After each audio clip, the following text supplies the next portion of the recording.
امریکی رائے عامہ کے جائزوں کے مطابق صدر اوباما پر دباؤ ہے کہ وہ افغانستان کی جنگ کو ختم کرنے کی جانب بڑھیں، جس کی وجہ افغانستان میں امریکی فوج پر آنے والے اخراجات اور حکومت کا بڑھتا ہوا مالی خسارہ ہے۔ ایک محتاط اندازے کے مطابق افغانستان کی جنگ پر ہر ہفتے $2 ارب خرچ ہوتے ہیں۔ ریپبلکن پارٹی کے سینیٹر لنسی گرام کہتے ہیں کہ جنگ کا فیصلہ مالی اخراجات کی بنیاد پر نہیں کیا جانا چاہیے۔ جنگ کی قیمت کو کس طرح دیکھنا چاہیے، جیت یا ہار؟ ہر مہینے آنے والے اخراجات بہت بڑے ہیں، لیکن ہم ہار گئے تو کیا ہوگا؟ ملک کو اس کی کیا قیمت چکانی پڑے گی؟ میں یہ کہوں گا کہ فیل ہونا خطے اور ہمارے ملک کی سیکیورٹی کے لیے بہت برا ہوگا۔ کچھ امریکی اخبارات کے مطابق صدر اوباما ابتدائی طور پر 30,000 فوجی واپس بلانے کا اعلان کریں گے، جنہیں گزشتہ سال افغانستان کے جنوب میں طالبان کے زیر اثر علاقوں میں کنٹرول حاصل کرنے کے لیے بھیجا گیا تھا۔ میتھیو ہو افغان اسٹڈی گروپ کے ڈائریکٹر ہیں۔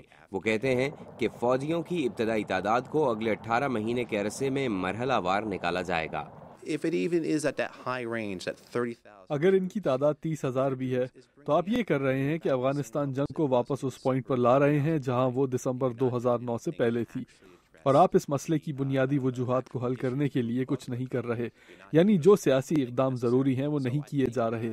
میں سمجھتا ہوں کہ 30,000 فوجی نکال کر ہم افغانستان میں اسی حصار میں آ جائیں گے جس میں ہم گزشتہ کئی سال سے ہیں۔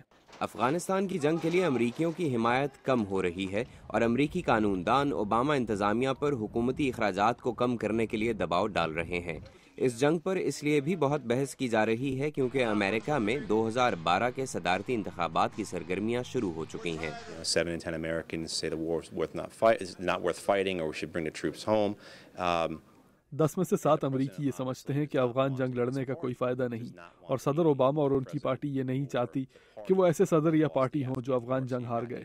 تو یہ دو سیاسی چیلنج ہیں۔ ایک طرف امریکی عوام ہے جو اس جنگ سے اکتائے نہیں، لیکن وہ اس کے خلاف ہیں کیونکہ جنگی پالیسی سے بہت زیادہ جانی اور مالی نقصان ہوا ہے اور اس نے بہت کم فوائد دیے ہیں۔ کچھ تجزیہ کار کہتے ہیں کہ ابتدائی طور پر 3 سے 5,000 فوجیوں کو واپس لایا جائے گا، جبکہ امریکی کانگریس کے کچھ اراکین 2011 کے آخر تک 15,000 فوجیوں کو افغانستان سے نکالنے کا مطالبہ کر رہے ہیں۔ محمد عاطف، اردو VOA، واشنگٹن۔